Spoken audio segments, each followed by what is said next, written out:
Hey, how's it going, everybody? Sarasota Tim. Welcome back to Morning Chat Part 3. And we were finishing talking about how we're going to take this camper across country and how I've helped facilitate Forest River in selling many of these units based on my many walkthroughs and reviews and showing the floor plan of this fantastic Flagstaff 25-foot FKBS. Front kitchen, bed slide. And it is an amazing, you can check out my previous videos on it. And we'll probably do it again one day. But this is for a guy or a gal or a couple.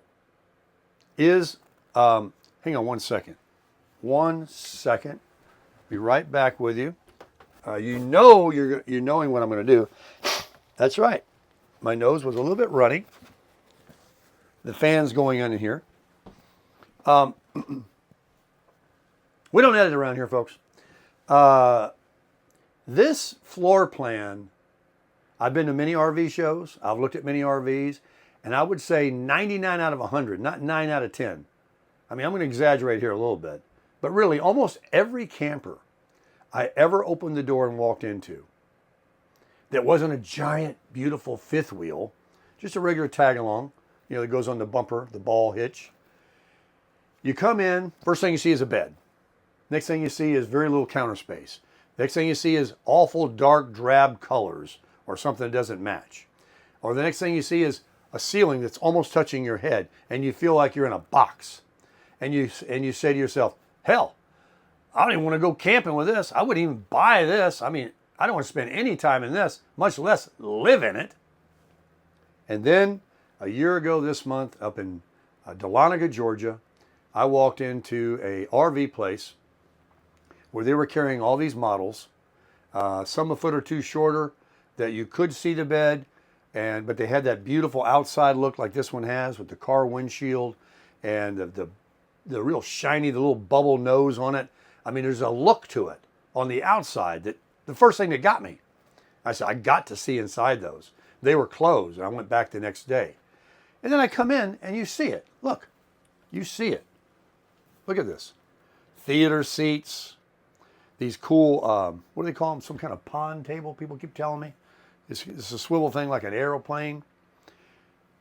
There's a private bedroom in a 25-foot camper with 2 doors and a bathroom in the middle with a shower. Very roomy.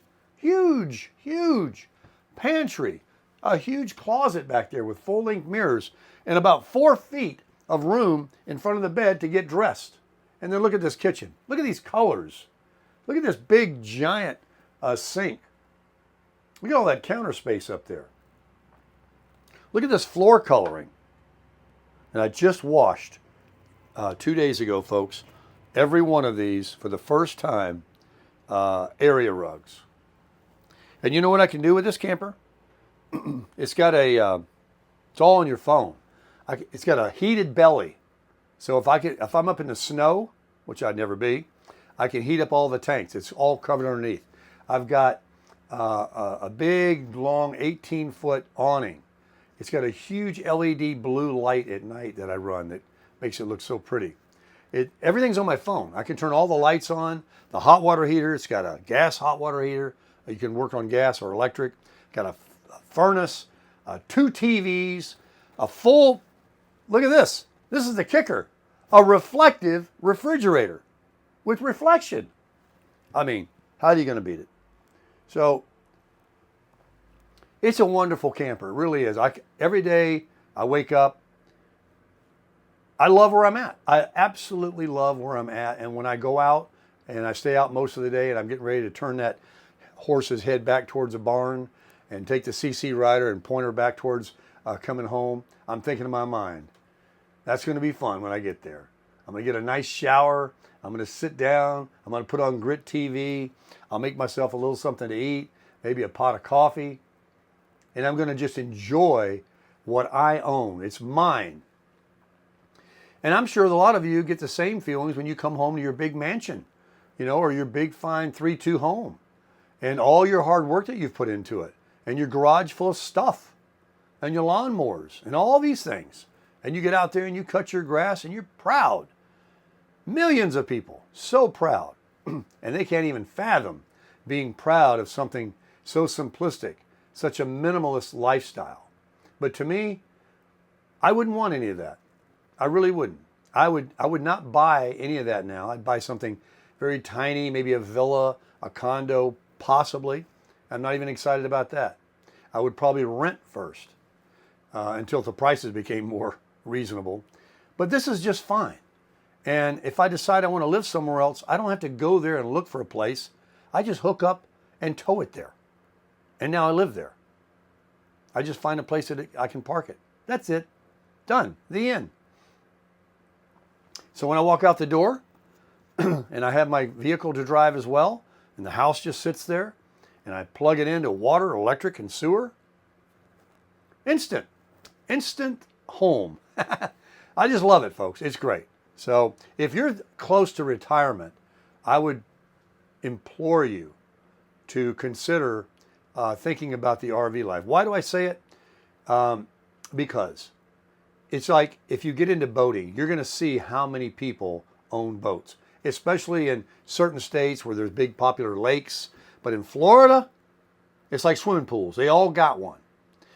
RVs are one of these things that are nationwide, especially the lower southern part of our country, all the way across the country. When I traveled with this and I went to Arizona and places, 6 minutes. I seen a sea of mobile home parks and RV parks where people are living in them and they also own a sticks and bricks, or they live in them and they move it to different regions of the country during certain seasons.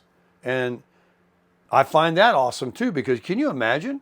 You live one place and then you get bored with it, or the weather changes and you don't want to deal with that, and you go to another beautiful place and you're always year-round enjoying the best climate. You're living your life. You don't have to endure a hard winter or hot summers.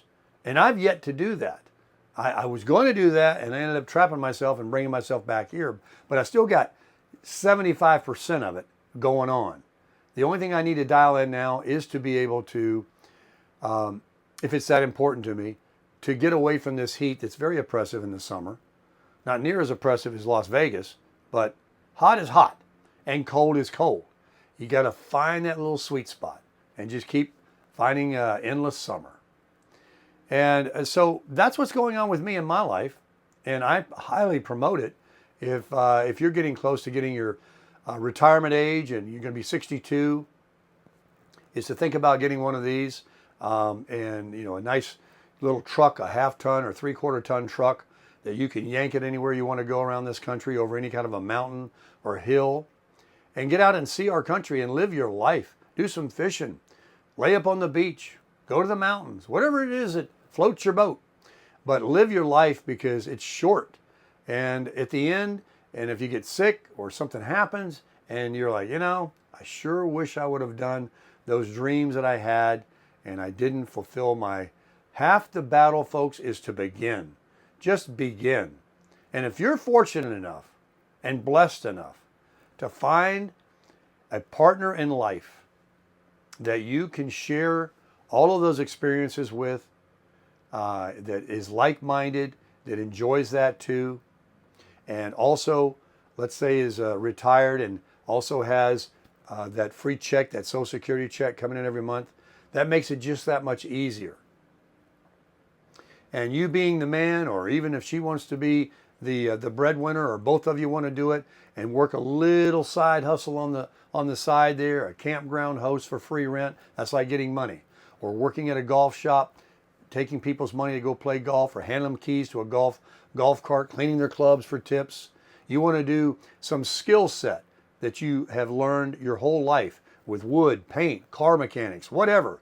And you want to dabble on the side, call your own shots, do the jobs only you want to do to pick up some coinage, that you can make $200-300 in a day, or certainly in a week, and make a couple of grand a month doing a little side hustle with your free check coming in from Social Security, and you got your camper or you got your little villa and you've sold everything and you got everything down to a minimalist life. You have no bills going out. You don't need to make $5-6 grand a month. All you need is what I just described, and you have money left over, and you're free. You're free to go and do whatever the heck you want. Even if you just want to sit and watch Grit TV one day. It's your choice. You're no longer a prisoner to the system. You're out of it, and you're living your best life. And those that want to just keep going with it, keep going. They call them workaholics, or they just got debt still. They can't quit. They have no way. They have debt. Then, they spend these next 5 years or so, they get up to be 65, 70 years old, and then they decide they want to, and now they're a different person. There was a window there that was their burning desire, their last hurrah, their real, and then all of a sudden, health issues start developing. It's like a used car. You get so many miles on it and things wear out. Even if you don't get gizzard problems, you get mental problems. You don't want to do anything anymore. You don't have confidence to do things anymore. You're unstable in walking down the steps out of an RV. You have to understand. You get one contract, folks, one go around in this world. Make it a good one. And if there's something you want to get done or be doing, you better get at it now and start crushing it.